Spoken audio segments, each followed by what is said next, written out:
¿Cuántas personas hay en Uruguay? ¿Somos más o menos que hace 12 años?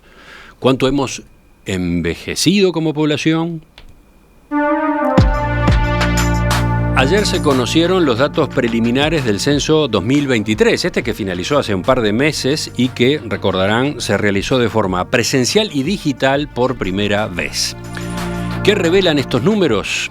Que la población uruguaya se ha estancado. Creció solamente 1% con respecto al censo anterior del año 2011.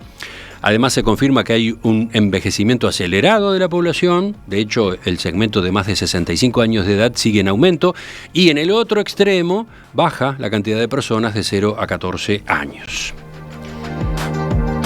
En los próximos minutos vamos a profundizar en estos datos preliminares y para eso estamos con Wanda Cabella, doctora en Ciencias Sociales, integrante del programa de población de la Facultad de Ciencias Sociales de la Universidad de la República.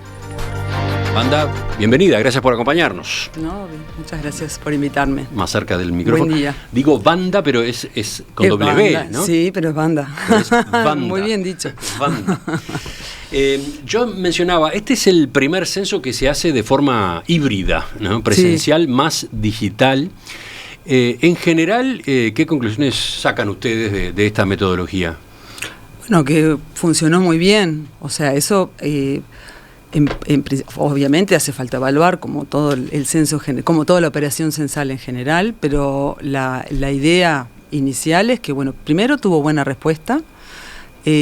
O sea, una respuesta bien importante, más del 50%, inicialmente fue el 50-51%, luego se recuperó un poco más, cuando se fue a campo se logró generar más registros digitales, y bueno, es un avance importante en términos de que también, o sea, se hace más rápido, avanza, evita, digamos, tener una cantidad de gente en campo que está, digamos, que puede también, digamos, los censistas se capacitan, pero bueno, cada censista tiene también su propia idiosincrasia, eso pasa en todos los censos, y esta forma un poco uniformiza, tiene la contrapartida de que, bueno, exige que las personas lean bien el censo, que esté muy bien acompañada la persona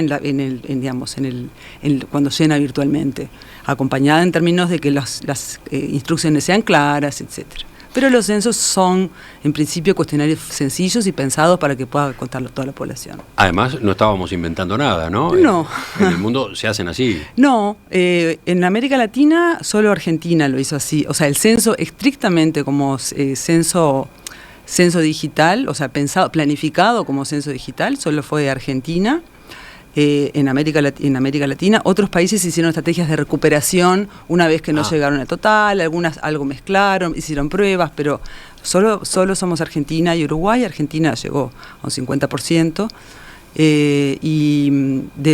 sí hay después lo que hay en el mundo también es otro tipo de estrategias que no son ni siquiera preguntar a las personas, se usa registros, también hay censos digitales, pero es una técnica, digamos, una metodología bastante reciente.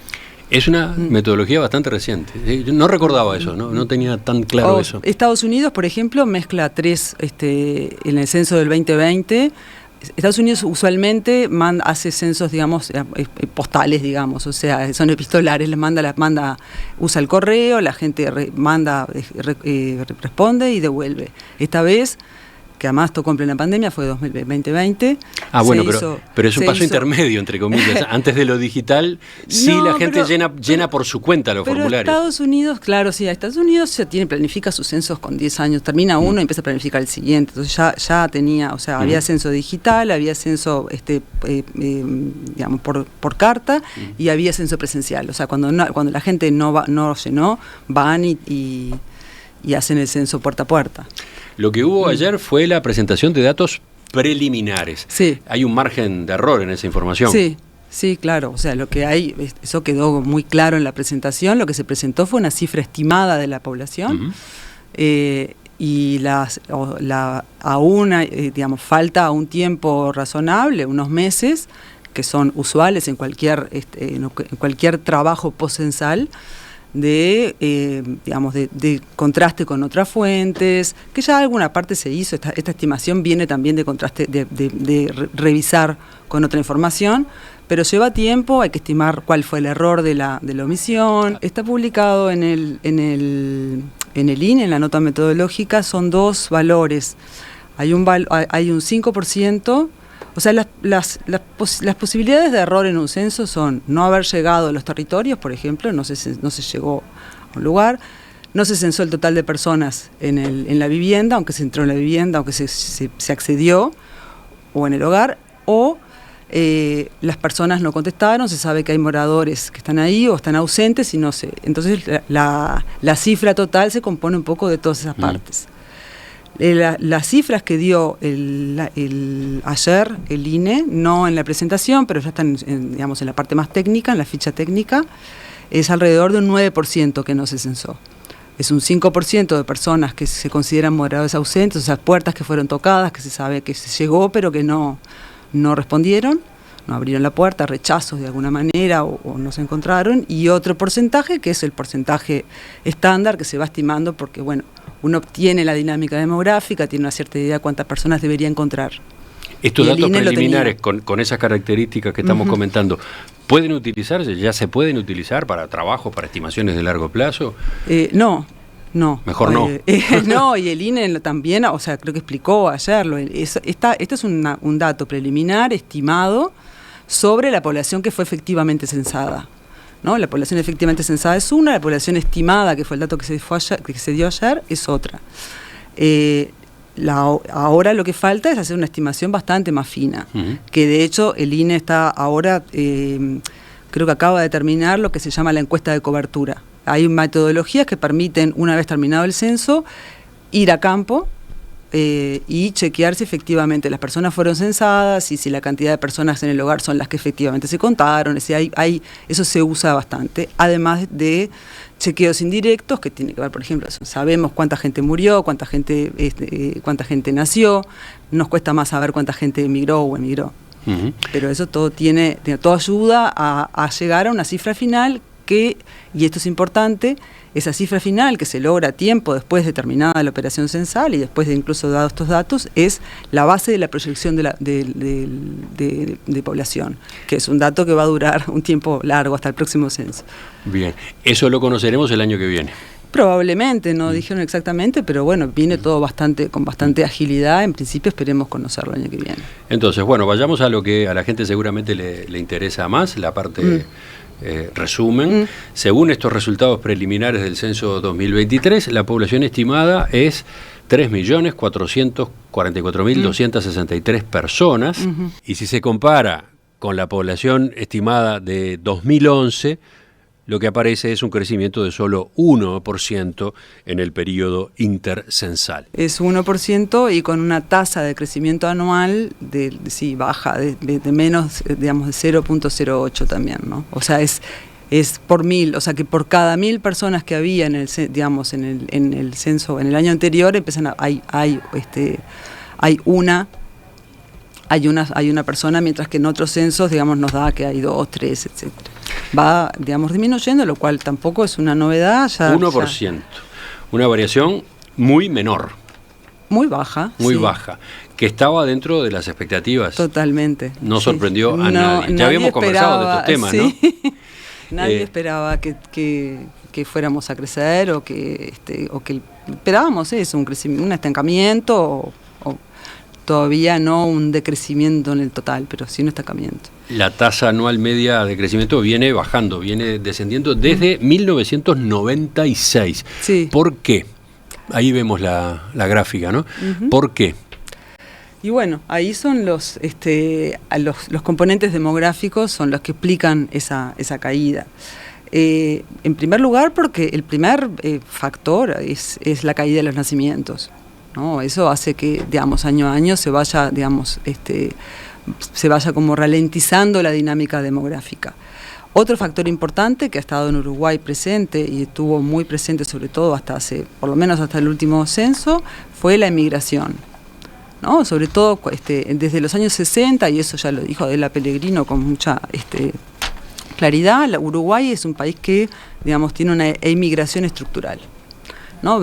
Pasó de ser un país que recibía inmigrantes hacia allá desde el principio del siglo a dicho de una forma que no es muy agradable, es expulsar población, ¿no? Pero la verdad es que... Han sido diferentes oleadas migratorias hacia el exterior, ¿no? Diferentes oleadas, pero lo que sí se ve es que también hay un flujo continuo al exterior, o sea, nunca termina. Hay oleadas que son, por ejemplo, la crisis de 2002, 2001, 2003, es enorme la cantidad de gente que se va y es muy fácil de identificar esa ola migratoria. Y después lo que queda, o sea, eso genera redes en el exterior, genera... Uruguay también tiene, o sea, los uruguayos también tienen bastantes oportunidades laborales, tienen facilidades también para entrar a otros países, y bueno, esas redes ayudan a que también la red, digamos, el flujo migratorio continúe. Lo que es más difícil de evaluar, ¿no? Porque tenemos que esperar también datos de otros países, etcétera. Esas dos, digamos, las poblaciones tienen procesos de entrada y de salida. Eso es bastante obvio. Son, digamos, es la gente que nace y que inmigra, aumenta la población, digamos, genera entrantes, y la población que emigra y que muere genera disminución. Esas son dos, y eso le podemos llamar el crecimiento natural, que en Uruguay es bajo, va a seguir siendo bajo y probablemente empiece a ser negativo, y el crecimiento migratorio. Juntos conforman lo que llamamos el crecimiento total. Y Uruguay en este momento, por lo que se vio en el censo, digamos, estaría también cerca de ese crecimiento casi nulo, por un crecimiento vegetativo o natural prácticamente que es negativo, en particular, o por lo menos nulo. El COVID generó ahí un exceso de defunciones que hace que el crecimiento natural sea negativo en los últimos años. Y hay inmigración que tampoco es que sea tan importante, ¿no? O sea, es importante porque ayudó. Revierte, claro, ayuda, exactamente, y además revierte una tendencia de que no recibíamos población desde prácticamente 1950. A propósito de la variación natural, entre comillas, de la población, desde el año 2021 las muertes superan a los nacimientos. Sí, y bueno. El año pasado, 2022, hubo 32.301 nacimientos, cuando se esperaban 44.791. Mientras que hubo 39.322 muertes, ¿no? ¿Cómo son estos números? A ver. Bueno, primero hay alguna aclaración para hacer.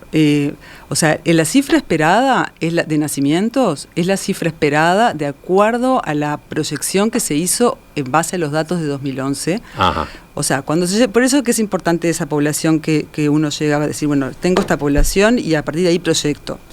¿Y qué es lo que se proyecta? Bueno, la fecundidad venía bajando, los nacimientos venían bajando, pero a un ritmo, digamos, escaso. Se esperó que bajaran aún más, pero esa estimación se quedó corta. O sea, lo que se llama esperado es lo que espera la proyección. Es un dato, no vamos a decirle inventado, pero es un dato, digamos, sacado de un análisis que permite decir, espero que sean tantos. Repito, eso fue entonces lo que se calculó cuando se hizo el censo anterior. Después del censo anterior. Claro, ¿y qué pasó en el medio, digamos, del censo anterior y a partir de 2016, hubo una caída de los nacimientos extraordinaria, totalmente impensada, muy, muy fuerte, y que parece como un shock. O sea, es difícil explicar por qué bajan tanto.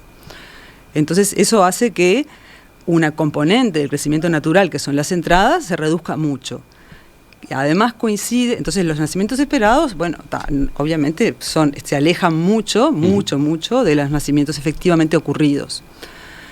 Y son más difíciles de proyectar. Las funciones son más fáciles de proyectar, y de hecho uno mira los datos que presentaron ayer y, salvo los años de la pandemia, está muy pegadito al esperado a lo efectivamente ocurrido. ¿Qué pasó? La pandemia sí es un evento, digamos, totalmente disruptivo que genera un exceso de muertes muy grande. La gráfica es clara, ¿no? Es muy clara. Hay un salto grande entre 2020 y 2021. Y es 2020 no hay prácticamente defunciones. La pandemia, digamos, tuvo una presencia, pero que no se tradujo en defunciones. 2021 hubo muchísimas defunciones, y 2022 todavía están tratando de explicar un poco qué es lo que pasa, por qué tenemos tanta defunción, pero digamos que en suma, digamos, esos excesos se deben a la pandemia. Y eso hace que estos años en particular sean muy el crecimiento natural sea una coyuntura particular. De todos modos, lo que esperamos es que el crecimiento natural tienda a cero o sea negativo en los próximos años, si no hay recuperación de los nacimientos, que podría haberla. Estos datos, esto que se estaba comentando recién, implica que Uruguay está siguiendo una tendencia poblacional global. Sí, Uruguay ya hace muchos años que sigue una tendencia poblacional global. Primero siempre, digamos, se pareció mucho más a los países europeos que a la región, o sea, y ahora sí se está sobre todo porque los otros países de la región, digamos, también tuvieron cambios demográficos muy acelerados. Entonces Uruguay tuvo un cambio lento que lo llevó a este crecimiento lento también, al envejecimiento y a tener ese formato, digamos, de dinámica demográfica más a la europea. Los países latinoamericanos, por ejemplo, para darte una idea, en 1950 la cantidad de hijos por mujer en Brasil, en México, en el promedio de América Latina era 6 hijos por mujer, Uruguay era 2.5, 2.8, o sea, menor a 3. Y ahora, por ejemplo, Brasil, Costa Rica, Argentina, Chile y Uruguay tienen fecundidades que están por debajo están entre 1.5 o por debajo de 1.5 hijos por mujer. O sea, se están acercando mucho, ¿no? Brasil hace 40 años tenía 5 o 6 hijos por mujer. Entonces, la tendencia en el mundo es a una caída de la fecundidad importante, al envejecimiento, que tiene, digamos, que también tiene cierta inercia. Cuando habían poblaciones, digamos, jóvenes que todavía están de épocas de periodos digamos, de nacimiento que eran importantes, que eran grandes cantidades, todavía eso se va reflejando en la población. Tarda un tiempo esa inercia en verse. Por ejemplo, Argentina, que acaba de presentar sus datos, tiene 12% de población de 65 y más, Uruguay es 16%. Y Argentina es un país que es muy parecido a Uruguay, pero todavía tiene población más joven y una caída de la fecundidad que ha sido más lenta también. ¿Por qué? A ver, en resumen, ¿por qué vamos más rápido? ¿Por qué se está dando que Uruguay no vamos más rápido? Se adelanta, en particular a la posibilidad de crecimiento de la población. Lo que pasa es que estamos más avanzados, podemos decir, si eso fuera así, pudiéramos pensarlo como eso es avanzado, ¿no? Pero estamos más avanzados por ejemplo, en la cantidad de población de 65 y más, o en la cantidad de población de 14 y menos, que está mostrando la baja de nacimientos, porque empezó mucho antes. O sea, ya Uruguay era un país envejecido en el censo de 63. Ningún país de América Latina. Entonces, 1963. O sea, ya en el 63. Y eso siguió, y bueno, y esa dinámica no se revirtió, y es parte de la dinámica de los países que vienen envejeciéndose. Es raro que se revierta, salvo situaciones muy especiales. Entonces, Uruguay sigue a su ritmo, manteniendo las tendencias, salvo la natalidad, que fue... Ahora hubo un periodo extremadamente fuerte de caída, y bueno, eso hace que estemos más adelante. En 2020 hicimos otra entrevista con Banda Cabella a propósito de un informe técnico que manejaba la Comisión de Expertos en Seguridad Social. Sí. Ese estudio, en el que justamente ustedes habían participado, indicaba que la población del país va a decrecer, va a bajar en las próximas décadas, y aportaba aquel número que fue muy fuerte, ¿no? Sí. Que dio tanto que hablar, que para el 2100 terminaríamos siendo 2.700.000 personas. Humillante número, entre comillas, ¿no? Porque ¿cómo es eso de que bajamos de los 3 millones, etcétera, ¿no? Sí. Bueno, hablamos en aquel momento. Mi pregunta es para redondear este segmento. ¿Se mantiene aquella proyección? Yo diría que ninguna proyección a 2100 se mantiene. O sea, el Uruguay tenía como norma, era parte, no voy a decir constitucional, pero era parte de las exigencias de esa estimación para los cambios para este informe, que se estimara a 2100. Ninguna proyección a 2100, más que muy tendencialmente, puede dar una idea. O sea, sobre todo puede dar la idea de lo que va a pasar en el mundo, pero en un país nunca vi, uno mira las proyecciones hacia atrás, y en general las proyecciones tampoco es que se acercan tanto a lo que, o sea, a veces le embocan, a veces no, o sea, no, a veces se acercan a lo estimado, y en el caso del 2100 O sea, pensá esto, yo tengo que decir, bueno, tengo ahora, si yo tomara exactamente ahora la tendencia de los nacimientos, ¿cómo hago para decir, bueno, a 2100 le aplico la tasa de caída? ¿Cómo voy a estimar eso? ¿Estimo que va a seguir cayendo como cayó hasta ahora? Algo tengo que tomar de esta caída, pero a 2100 es algo muy incierto. El resumen es que ustedes hicieron aquel trabajo obligados, entre comillas, bueno, porque sí, se necesitaba tener un insumo de ese estilo, hacerlo de esa manera, claro, para la reforma de la seguridad social. Claro, bueno, entonces, pero no se puede poner las manos en el fuego por ese número. También para aquel momento yo había mirado las cifras que pasaban en América Latina. Bueno, Guatemala bajaba su población en términos absolutos, o sea, Guatemala es un país que todavía crece mucho y tiene una inercia demográfica, pero todos los países de América Latina, en términos absolutos, de acuerdo a las proyecciones a 2100, se reducían. Entonces, tampoco es que Uruguay... Pero entonces, ahora con estos números, aunque son preliminares, ¿cuándo empezamos a bajar? ¿Cuándo empezaremos? Ni idea, hay que esperar a que el INE haga la proyección con todos con toda la información, etcétera. No tengo ni idea. Pero estamos cerca de empezar a bajar. Podríamos. Si estamos creciendo apenas 1%. Sí, podríamos estar cerca. O sea, en principio ahora, bueno, hay que esperar a ver qué pasa con los nacimientos, si se estabiliza, si esta caída que tuvo lugar de los nacimientos que ocurrió entre mujeres muy jóvenes, que eso nos distancia mucho de los países europeos, por ejemplo, que las caídas de los nacimientos, o sea, las mujeres se atrasan mucho y por eso también sigue reduciendo la fecundidad. Tienen pocos hijos, pero además atrasan. Pero atrasan después de los 30. Nosotros, sí, porque una parte de esa evolución es buena noticia. Por supuesto. Porque disminuyeron los nacimientos de madres adolescentes, ¿no? Que no intencionales en su enorme mayoría. Pero lo que ustedes están diciendo es que no solo ahí se da este fenómeno, no solo en esa edad. No, exactamente. Se redujo en todas las edades. Lo que pasa es que en pocas edades, digamos, 6 o 7 edades se llevan, digamos, son responsables del 50%, del 55% de la caída. Entonces el resto, o sea, las edades reproductivas son, no sé, 35 edades, ¿no? De 15 a 49. Entre 15 y 23, ahí se encuentra, digamos, contribuyen a la caída de la tasa en un 60% más o menos, 50 y algo. Tengo una cantidad de comentarios, preguntas de oyentes, pero me llamó la atención en particular este mensaje de Alejandro, que cuenta que el 28 de febrero de 1923, cuando se inauguró el monumento a Artigas, acá en la Plaza Independencia, Zorrilla de San Martín proclamó: hoy Uruguay tiene 2 millones de habitantes, en 100 años, es decir, 2025, tendrá 20 millones. No tenía buenos asesores, me parece, Zorrilla de San Martín, ¿no? No. Qué impresionante, ¿no? No. Creo que no vamos a llegar a 20 millones. Tenemos 2 años, pero me parece que no llegamos. No llegamos. Enseguida continuamos en la entrevista esta mañana con Wanda Cabella, integrante del programa de población de la Facultad de Ciencias Sociales de la Universidad de la República.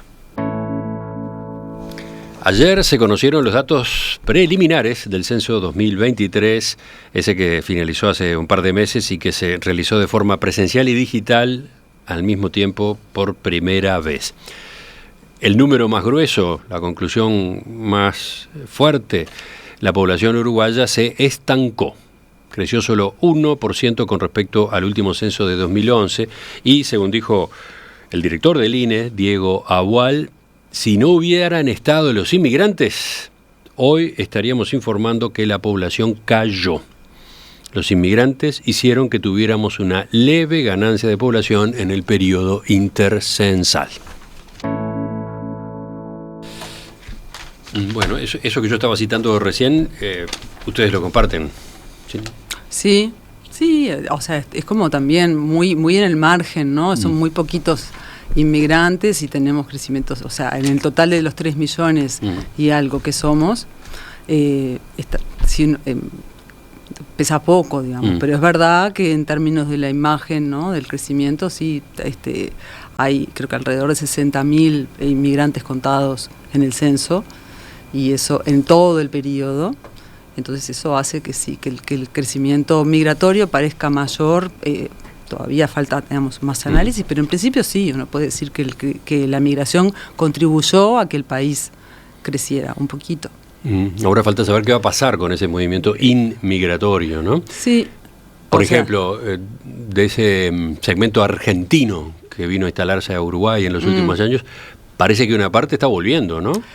Bueno, ahí hay que esperar un poco a tener más los datos. Yo no soy experta en migración, ahí los que trabajan en el programa de población conocen más la información, pero sí, en principio habría que ver, o sea, estuvo muy vinculada la llegada de argentinos a la pandemia. Hay que ver en qué medida, digamos, cuántos se instalaron, si hay dobles residencias, o sea, las residencias son mayores a la cantidad de población censada, o sea, todo eso necesita como de un análisis en mayor detalle para ver, bueno, si esa población va a seguir, va a aumentar o va a volver, o sea, eso falta un poco de, o sea, justo fueron años particularmente, beneficiosos para que los argentinos vinieran, ¿no? Sobre todo si tenían casas. Vayamos a otra parte del informe que de algún modo ya fue además aludida. Además de esta tasa de crecimiento muy baja, se sigue constatando envejecimiento, entre comillas, de la población. Sí. Según los datos difundidos ayer, se ve cómo crece la población de mayor edad en Uruguay con el paso de los años, mientras en 1963 los mayores de 65 representaban el 7,6% de la población, actualmente son 16%. En los últimos 20 años, además, se duplicó la cantidad de personas de 100 años o más. Y un último dato, la edad media de la población aumentó de 29 años en 2004 a 38 ahora en el año 2023. A propósito de estos números, comentarios. Bueno, a mí me llamó la atención la edad media. Es un salto muy grande ese, ¿no? Sí, hay que mirarlo. Las edades medias también toman, o sea, toman justo promedio, o sea, es un promedio, no es la edad media, es la edad mediana en realidad. Lo que ahí vamos a un tecnicismo. ¿No? Y bueno, pero es importante porque en realidad es más fidedigno, digamos, que una edad promedio que toma extremos, etcétera. Pero sí, me llamó la atención, miré por ejemplo la de Argentina y es 31, viene aumentando, pero es 31, que es una población más joven, se ve, en realidad uno a Argentina, creo que y a Brasil y ve que la población se nota la juventud de la población, pero sí me llamó la atención, o sea, no me llama la atención que la población, digamos, continúe envejeciéndose porque es parte de la dinámica demográfica esperable. Lo que llama la atención es el número, me llamó 38 la atención, años. Sí, igual, por ejemplo, un tema que estuve mirando es que en realidad o sea, como esos son proporciones, es un 100%, o sea, uno mira... el 16% son personas de 65 y más, pero bajó mucho más en realidad, o sea, la caída más importante es la de los menores de 14, son 4 puntos porcentuales que se redujo. Sí, de 22. Claro, entonces eso hace 18. Que también la población se envejezca más, porque es relativa ese número. Y lo que sí también me impactó es que en realidad la población activa aumentó, creo que 2 o 3 puntos. Si uno suma estos 35 y 29 de 2014... Da algún punto menos que los 38 más 28 que... ¿no? O sea, en el medio la población de... Manda Cabella está mirando la gráfica. Perdón. Claro, porque está sumando del año 2011 35% más 29%. Que es la población que está entre 15 y 63 y 64 años. Ahí está. Eso da 64%, ¿no? Era 64% en 2011. Y aumenta a 66, si no me equivoco. Sí. Y bueno, en principio también, o sea, claro, lo que pasa que bueno, eso sobre todo aumentó porque bajó la cantidad de población menor, ¿no? Entonces eso hace que lo que se llama la carga de dependencia, cada vez usa más otras no necesariamente es población dependiente, sobre todo la que está sea menor, porque la población activa, que es esa suma de esos dos grupos entre 14, de ese grupo de entre 14 y 64, a la larga tuvo su pequeño aumento. Entonces tampoco es que se vea como una relación de dependencia que haya empeorado. Hay que mirar si es distinto para cualquier política pública, que el censo hay que pensar, hay que tenerlo en cuenta. El censo, ahora estamos hablando de tendencias demográficas, un poco, bueno, porque estamos está recién salido del horno, queremos ver si los datos cómo están, cuál es el dato preliminar, el definitivo, cómo se hizo, pero en realidad el censo es es como un instrumento de política pública fundamental. Es materia prima para estudios y después decisiones. Y decisiones, sobre todo yo, bueno, trabajo en la academia, investigo, y para mí, sobre todo, me interesa, investigo en demografía, yo quiero saber mucho más sobre la fecundidad, todo esto que me va a dar el censo un poco más adelante. Y sobre la estructura de la población. Pero el censo es un instrumento de política pública muy importante, en particular, además, porque es el único, porque es el único que nos permite mirar áreas menores. Uh-huh. O sea, y en ese sentido decir, bueno, cómo están la población, la infraestructura, la calidad de vida de la gente en áreas que nosotros no podemos mirar, por ejemplo, con encuestas, ¿no? Y otro aspecto no menor que también se vincula con la política pública, aunque de forma más indirecta, es que es la base para estimar, por ejemplo, cualquier encuesta. Las muestras que se hacen ahora, no sé, para encuestas de políticas académicas, están basadas en cómo era la población en 2011. Eso se llama el marco censal. Es importante subrayar esto. Muy importante. Acá tenemos el uso que después se le da a los datos del censo, ¿no? Las encuestas de opinión pública, las encuestas de consumo, claro, etcétera, pueden verse alteradas ahora, van a verse alteradas ahora, tendrían que empezar a ajustarse. El INE hace algún factor de corrección, por ejemplo, para la encuesta de hogares, que es muy importante porque mide desempleo, etcétera. Entonces, por ejemplo, a ver, no sé, si una zona que tenía una proporción importante de personas mayores de 65 años. Esas personas se fueron, por lo que fuera, etcétera, digamos, y se fueron trasladando hacia, no sé, hacia otra zona de Montevideo, hacia afuera de Montevideo, la zona metropolitana. Cuando hagan la muestra para entrevistar esa zona, la población no va a estar tan envejecida como estaba hace unos años. Lo mismo con la población joven, o sea, sobre todo con las edades. Eso es muy importante, y bueno, y los sectores sociales, o sea, hay zonas que se abandonan por sectores sociales y se ocupan por otros.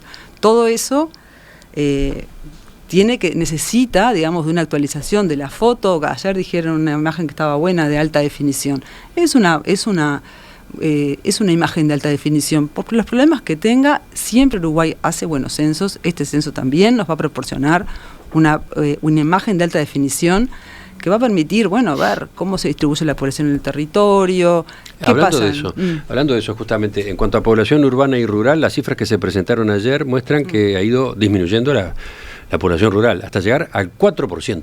Hoy, sí. 96% en tanto es población urbana. ¿Esto se aguardaba? ¿Era previsible? Sí. Sí, Uruguay ya tiene una población, o sea, ya nace con poca población rural. Por ejemplo, al lado de América Latina, que eran porcentajes de 60-70%, Uruguay creo que no llegaba ni al 30% en 1908, o el 40%. Entonces, ya hace tiempo que la población rural, digamos, viene decreciendo, y ahora en el censo pasado era un 4% del total, era un 5%, y ahora es un 4%. Y bueno, quizás los pequeños movimientos que pueda haber, digamos, de poblaciones que se trasladan hacia el medio rural, que está pasando en América Latina y en el mundo, son pequeños movimientos que quizás cuando miremos más con la lupa en el censo se puedan ver poblaciones que pasaron a vivir en el área rural, pero en el conteo, digamos, en la visión general, era bastante esperable que la población se traslade, porque aparte viven en las zonas, o sea, lo que se llama el fenómeno de la moto, o sea, ¿no? La gente vive en las zonas urbanas que tienen más servicios y trabaja en el medio rural, entonces residentes del área rural es esperable que sea menos. Los departamentos con mayor crecimiento de población están sobre la costa sur. Sí. Eso es una tendencia que hace mucho tiempo que Maldonado, Canelones, San José, Colonia. Sí, Colonia también parece que creció en esta última medición. También ayer comentaba en una reunión también en el INE, como que Colonia venía, a veces sí, a veces no, pero bueno, esta vez creció, quizás también por el fenómeno, digamos, de más ahí no tengo ni idea, pero bueno, quizás hay más inmigrantes argentinos. Pero la población de Maldonado y de Canelones, bueno, Maldonado porque tiene su dinámica propia, digamos, que tiene dinámica, digamos, de económica y demográfica propia, porque también es población joven, eso también genera más nacimientos. y Canelones y San José, bueno, lo que más bien pensamos es como es la expansión de Montevideo, ¿no? Montevideo como departamento ya hace tiempo que tiene saldos negativos o saldo cero, y en realidad su crecimiento está en los departamentos aledaños. Enseguida, 2 o 3 preguntas más y completamos la entrevista con Wanda Cabella a propósito de estos datos preliminares del censo. Ingresamos en la última parte de la entrevista con Wanda Cabella, doctora en Ciencias Sociales, que integra el programa de población de la Facultad de Ciencias Sociales de la Universidad de la República. Mirando los mensajes de los oyentes, hay como una inquietud por estos datos que muestran que la población prácticamente está estancada y que en los próximos años comenzará a bajar con ese otro fenómeno de envejecimiento, ¿no? ¿Qué desafíos se abren a partir de estos números, por ejemplo, para la seguridad social, para la educación, ¿no? Y bueno, ese no es el tema de ustedes estrictamente. No, pero bueno, es un tema que siempre está presente. O sea, sí es un desafío para sostener los sistemas de seguridad social en la medida en que cada vez van a haber más personas, digamos, que están fuera del mercado laboral porque ya terminaron su ciclo, y además aumentan porque aumenta la esperanza de vida, y entonces eso hace que la población mirada así en general, bueno, pensemos que esa población que no está trabajando y que va a depender de la población activa, y la población activa por su parte, en la medida que se reduce la cantidad de nacimientos, o sea, va a ser cada vez menor, y eventualmente la migración tampoco estaría ayudando. Pero ahí el factor fundamental del envejecimiento siempre es, hasta ahora, la caída de la fecundidad, o sea, es el ingreso cada vez menor de nacimientos y por lo tanto de jóvenes a la población. Eso es así. Entonces, los desafíos son desafíos que están planteados, o sea, es irreversible en cierta medida. No hay política que vaya a cambiar la cultura prácticamente de los cambios culturales que hay, que hacen que las personas, las parejas quieran tener menos hijos. Sí. ¿No? Entonces eso, independientemente de que haya en algunos países políticas que tengan algún efecto sobre el aumento de los nacimientos, lo que se ha visto es que son muy menores, son políticas muy sostenidas, o sea, exigen una inversión enorme y una confianza en la población muy grande, que eso se va a mantener en el tiempo. Ese es un llamado de atención. No, lo digo porque ya pasó cuando se dieron aquellos números del informe que ustedes presentaron en la Comisión Especial sobre Seguridad Social, y probablemente va a ocurrir ahora. Escucharemos a dirigentes políticos proponiendo políticas, ¿no?, para, incentivar los nacimientos, para atraer inmigración, etcétera, ¿no? Seguro. Se va a ver eso. Y todo indica que no va a servir para mucho si es que se va por ese camino, ¿no? Sí, o sea, a ver, hasta ahora lo que han habido son intentos y más que nada casi que retórica en torno a esas necesidades. Hubo esta minuta que propuso algunas políticas de fomento a la natalidad. La idea del fomento a la natalidad en sí es tiene pocos adeptos también, ¿no? Porque ¿por qué la natalidad, la fecundidad bajó? Porque bueno, las personas ejercen más sus derechos a tener los hijos que quieren y cuando quieren. Habrá una parte que quiere tener más hijos y bueno, eso lo que se necesita son mejoras en la crianza. Entonces, todas estas políticas en el mundo tienen realmente, o sea, o costos enormes con rendimientos muy marginales, o directamente no tienen efectos. Entonces, pero es interesante porque existe esa tendencia a rebelarse contra un decrecimiento o un estancamiento de la población. Existe la tendencia a razonar pensando que la población tiene que aumentar, ¿no? Y me acuerdo que hicimos un análisis muy interesante con el economista Pablo Rosselli en el mes de agosto, y él decía, dejemos de pensar que el bajo crecimiento de la población es un problema. Tratémoslo como una oportunidad, porque también existen teorías a propósito de que una situación como esta tiene sus ventajas para un país, ¿no? Exacto. Bueno, o sea, yo no soy para nada experta en el tema, y eso sí, realmente hay que hablarlo con personas que estén más en cuáles son las consecuencias de los efectos económicos, pero por lo pronto lo que sí es claro que si nacen menos niños y tenemos muchas más oportunidades de reorientar gastos que estaban dirigidos a muchos, a los que están. Entonces, si hay pobreza infantil, si hay necesidades de más, por ejemplo, educación de 0 a 3, que es clave, es muy necesaria en Uruguay. Bueno, todos esos esfuerzos, ¿no? En vez de dividirse entre 50.000, se van a dividir entre 30.000, 35.000, o sea, lo que vaya. Y eso sí que es una oportunidad. Entonces, o sea, si vamos a precisar, ahí se hablan, esto lo dicen muchos los economistas, fuerza de trabajo más calificada, más productiva, etcétera. O sea, tenemos menos, pero precisamos que sea más productiva. Bueno, independientemente de lo que esto implique, mirándolo desde el punto de vista de la contabilidad de los recursos de la población, bueno, sí, se precisa, eso se puede aprovechar. O sea, ahí yo creo que los economistas tienen algunas visiones más catastrofistas, otras visiones menos, pero cuando hay una discusión, un debate sobre si es bueno o no y qué oportunidades eso genera. Se viene una discusión que va a estar jugosa en esta materia. Probablemente. Sí, porque además va a ir por lados que no son los obvios, ¿no? Creo que va a aportar líneas de razonamiento diferentes, que nos va a llevar a pensar las cosas de otra manera. Yo le agradezco a la doctora Wanda Cabella que nos haya acompañado esta mañana. ¿No? Volvemos a charlar. Por supuesto. En especial el año que viene, cuando esté la foto de alta definición pronta. ¿De acuerdo? Perfecto, muchas gracias.